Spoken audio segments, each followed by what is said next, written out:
Welcome to the Dawn Osborne Show, Limitless Life. The big question women like you and I ask is, how do we do that? How do we have a growth mindset? How do we increase our emotional intelligence? How do we do life, business and marketing, and yet still remain balanced in the rhythm of our life and our family? Those are the questions that this podcast will answer. My name is Dawn Osborne, and welcome to my Limitless Life podcast. Hello, everybody, and welcome to a session of Finding Fearless Women. Here I am live with the most awesome Sohn. She is an author, she's a writer, she's an influencer, she's a woman of impact, and she's most definitely a fearless woman. And so I'm really excited about having a chat with her today. We're going to talk about, how she became fearless, what she's done in her world, and how she can help you today. So I want you to stay with if you're watching this live or later on you're listening on a podcast, at the end of this podcast, she's going to share 3 tips with you that you can apply to your life. So you do not want to miss that. So make sure you keep listening, because this woman is really, I would say, just a depth of wisdom that I know that she's going to help you with your world today. So hello, Susan. How are you? Good, Dawn. Thanks. Good. You've frozen a little bit. Oh, no. That's all right. You're back. So tell me, so you've written this book called True You, and it's a real, it's a dialogue, isn't it, of a conversation that sometimes us as women don't have, right? So it talks about being real and walking in your truth. And we met through Angela Williams, didn't we? We met last year. We met through Angela Williams, and she was actually, excited about your book, and she was telling me about it. So I thought, oh my gosh, I got to get this woman on, because I really want to hear your story. I want to hear the back end, like how it all came about. But so tell me, how did your book come about? Yeah, so I've been blogging for a long time. I was an early adopter of blogging when nobody was really doing it, and I thought, I'm going to write about stuff, that the good days, the bad days. I was parenting and having some successes and having some extreme failures. And so I thought, I'll write about these and see if anybody is interested. And I thought, as with anybody, you think, I'm going to put my first blog out there and there'll be millions of people that read it and are inspired by it and everything. And I remember putting my first one out on my website. And at the time, you used to get this globe come up, and I would see in Canada, my girlfriend in Melbourne, my other girlfriend in LA. So 3 people had read it. And anyway, I thought I'm just going to keep writing. And so I kept writing, and I wrote every day. And it's just kind of grew from that space of wanting to share something, watching the world around me and seeing people live with masks that we put out there and trying to be, I think, adopter of the whole authenticity conversation. Yeah. Because I found my voice of confidence really early on in life. Okay. All right. That's really, okay. Take me there. So you just said you found your voice of confidence early on in life. How did you do that? Because some of us are still looking for it. So yeah, I get that. I hear that a lot. So it's a bit interesting. I think I was always wanted. I was born into a family after my 2 older siblings had lost my brother. He had died to SIDS, or cot death. And so I have always been wanted. And I write in my book about how I I am a self-proclaimed healing balm to my family. I don't know if that that's beautiful. From the moment I was born, I've always been wanted. So I recall sitting in churches and listening to messages, and I thought, man, I don't have this woe is me story. I don't have the down and out. I wasn't adopted. I wasn't this. I wasn't that. I wasn't abused. And then I kind of dawned on me, and I felt like God was saying to me, yours is the story. Yours is the story, because this is how I will turn into the world. And so I say I found my voice of confidence, number 1, because I was always wanted. And then number 2, there was an incident in year one for me. And I talk about it in the book as well, where my year one teacher, bless his cotton socks, because, I've written him, but he phoned my mom, and I had challenged him in the classroom because he used to have this cymbal hanging from the roof, and he'd come into the room and he'd bang it, and he would demand our respect. And if you didn't give him respect, he would hit you on the head with the cymbal thing. And I challenged him about it when I got hit on the head. And he phoned my mom, and he said to my mom, I'm going to knock the confidence out of this girl. Oh. And my mom, being a confident, strong woman herself, I remember doors of the school flying open, and my mom marching right down to that principal's office. And I look back at that now, and I think, had my mom not known who she was and not lived in the confidence and beauty of who she was, she may have succumbed to that teacher's thinking and how he wanted to train me or teach me a lesson. But instead, she stood up for me. Whether I was right or wrong, it didn't matter in that moment. My mom knew what was at risk was something inside of me. And so I think there are two things. I think I was always wanted, tired. Yeah. And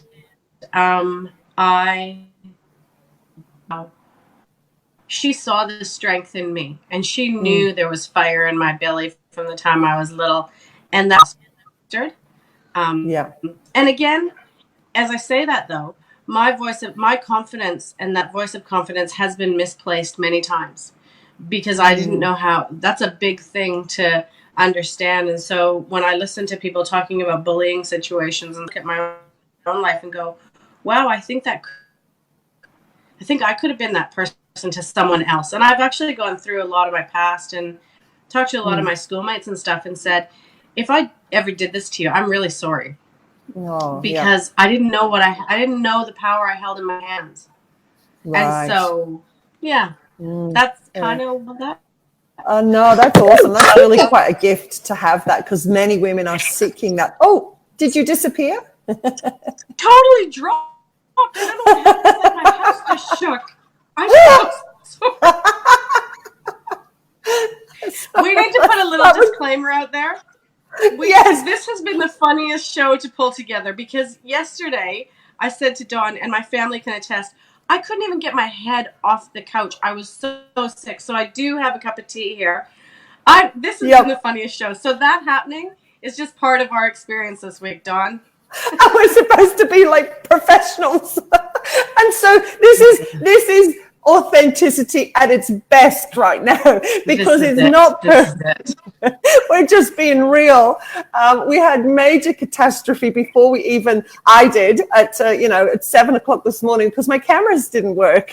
And so I spent 2 hours looking for drivers online to fix my camera. So really, this has been quite interesting, an interesting meeting, Susan. It's obviously there's a higher purpose going on here. Something's going on that we're like, we'll go with that. We'll we're moving into our destiny right now, and so we're hitting the resistance. Oh, that's so funny. So tell me, so obviously you're saying that you were like a really confident kid, and it was just in you. You had a blessed family. So have you ever been fearful? Ever? I actually had to deal with a massive phobia in my life.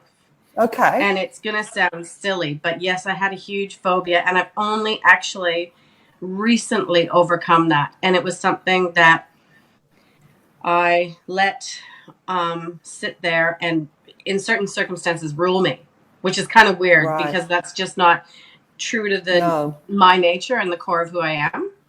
Yeah. And so how did you overcome that? So it's going to sound a bit funny. I was really challenged by my youngest daughter. So I've got 3 kids. My eldest is 20. I've got a 17-year-old and a 14-year-old. They're all about to turn over to that next age. So I've successfully raised 2 adults, which I'm really proud of, and they're great kids. That's great. Well done. So thank you. My youngest daughter actually challenged me, because I'm always the one that's saying, you guys can do anything. Like, really, and this is who you are, and you have to know who who you want to be and what you want to be known for. And so I talk to them about that all the time. And then my daughter, about 4 years ago, brought it to my attention that, yeah, Mom, you are this, and we see all of this in you, and we see you doing all this stuff. But it kind of is weird, because then all of a sudden you've got this phobia on the other side that you actually choose to live with and hold on to. Yeah. And so, and, you know, a lot of people say fear of man, fear of this, fear of whatever that held them back. Mine was a fear of cats. And Whoa. it sounds, I know, it sounds ridiculous to say that out of everything I've done, that my fear was a fear of cats, but it really did hold me in this captive space, because my life was really, you know, we're very social. Yes. And if people invited us over, my question would have to be, if you'd invited me over, my first question would be, my answer would be, yes, I'd love to. My second question would be, I have to ask you, do you have cats? If you told me you did have cats, I would politely say to you, would you be okay putting them away in a room while I'm there? And if not, could we meet elsewhere? I have been on, and one of my girlfriends may be watching this now because I told her to, but I have been on kitchen benches of my friends' houses. My husband and I have had to leave restaurants, like when you're traveling overseas and they open air restaurants and stuff, we'd have to leave and I'm in tears. So I had a phobia is, there's no rhyme or reason to it. And in my head, when I saw a cat, I basically saw a lion coming at me. And so it sounds ridiculous. It sounds ridiculous. But it isn't. It just gives everybody else permission to go, well, actually, my fear is this. So don't worry. Like, we've all got something. We all fear something. Do. So it's not crazy. You're just normal. They're like the rest of us, which is good. Well, and how did I get over it? So I was challenged by my youngest daughter saying this to me. And so there's a beautiful woman that mentors me. And I talk about her in the book, Susanna. And she said to me, you have to face this. And she had shared with me one of her fears. And it was kind of interesting, because hers ended up, I won't say what hers was, but it ended up being something very similar to mine.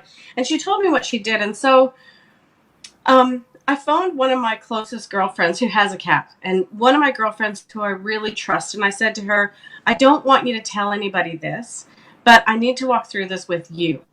LA. And strangely, that particular year, I was going back and forth to LA quite a bit for work. And I said, so I want to do this with you. I need you to help me walk through this. Her name's Susie, and I write about her in the book as well. I think there's a chapter that says, Find Your Susie. Oh, I love this. And so I said to her, I need to do this with you. And so we were together. I'm going to say we had a couple glasses of wine. We did do that because I needed to calm the old Dutch nerves. Courage. You needed courage. And I took Instagram photos of it. And the reason I did that was because I wanted my youngest to see it. I wanted her to see me facing my fear. So if you dig back down into my Instagram stories, you'll see the first picture is my friend Susie holding her cat and me reaching across and touching it. And I'm like, my arm is outstretched to its full length and I'm touching it. And I took a photo going, here I am. The next trip I went and I said, okay, Susie, I need to go a step further. And so we went a step further and I got up close and I'm petting it. And then the next trip we need to go a step further. So long story short, I got to a point where this cat was sitting in my lap one night and I burst into tears. And I was petting this cat and I realized that as a little girl, I had a cat. And obviously growing up on a farm, we have what's called farm cats where they hiss at you. And no one in my family liked cats. And my mom was always scared of cats. So I had developed this fear that was unfounded, that actually had nothing to do with anything that had happened to me. But I let that be part of my being because of my lived experience. And so I sat on my girlfriend's lounge with her husband and kids around, and here I am petting this cat crying. And it was a really comforting feeling to be back in that place going, wow, this actually brought me a lot of early childhood joy. And then through a sequence of experience and events, I never had that. And then I developed this huge fear around it. Now, in saying that, I haven't gone out and bought myself a cat. I We're not don't quite know. there. I don't know that I will, but I'm in a situation now where if I go to someone's house and they have a cat, I'm quite comfortable. I'll sit there. I'll always know where they are. I'll always know where they are, but it's not out of this sweaty palmed fear crying situation. It's more out Yeah, of probably lived experience where I always do that. So it's probably more out of habit. yeah, But yeah. yeah, so it Wow. sounds ridiculous, and I chose No, to face it, and I'm really glad I did. yeah. And I'm just like, I'm listening to the process of how you overcame it. And I know yours is a cat, but someone else's could be having a difficult conversation. Someone else could be, fear of they're not good enough, or fear of men, or fear of Yeah, what other people think. So the cat symbolizes, everybody's got a cat in their world, right? But you just really did a great job then of sharing the process. So one, you found a mentor, which is so yeah, valid in a woman's world who is, wants to, hit their destiny. Two, yeah, she's basically told you straight. She says you got to face your yeah, fears. And then at that point, it's really a choice. It's either I go find my cat and deal with it, or I sit here and forever be held hostage by the cat. So I yeah, think, if you're listening to this, you got to find your cat, and you've got to face you've got to face your fears. Touch it, feel it. And then I heard when you were sharing your story, it's like the moment that cat was on your lap, it was like you were having breakthrough. It's like, wow, I now control it. I can now control the fear and the cat don't control me, which is a real shift in a woman's world to becoming fearless. So that was fantastic. Great. I think I like the process that you've identified, and I agree with you. And I'm a big fan of process. But I think Yes. the one part of the process that you may not have added to that is I first listened. I first Yeah. listened to the Yeah. people, and it's my children in my world that I am Yes. trying to mentor and influence. And they identified something in me saying, you can Yes. tell me how to live and you can tell me how to do this, but if you're Oh, actually that's not good. going to do it. So Yeah. I think the gentle art of listening Yes. and not being Yeah. afraid of people coming back, because I think I'm really good at telling people how to live. Do you know? Do you know what's really funny is listening is like they dared to have the dialogue with them with you to shine the light of truth. Say, hey, mum, how's about you deal with your own, Yeah, and it's like, oh, no, you're right. It's like at that point you could have gone, oh, dismiss it, or actually they're right, and I need to do something. So I yeah, love that. That is yeah. listening is the key. Is listening and being ready to take action. So, oh my gosh, this has been awesome. I mean, gosh, we've Oh, covered thank so you. much already. I really would love. Do you have some wisdom? If you got, I usually get, everybody to share some, fearless wisdom with our listeners and our viewers. So, what is it that you've got for us, Susan? All right. Number, So you've asked for three. My first yeah, was you don't need permission.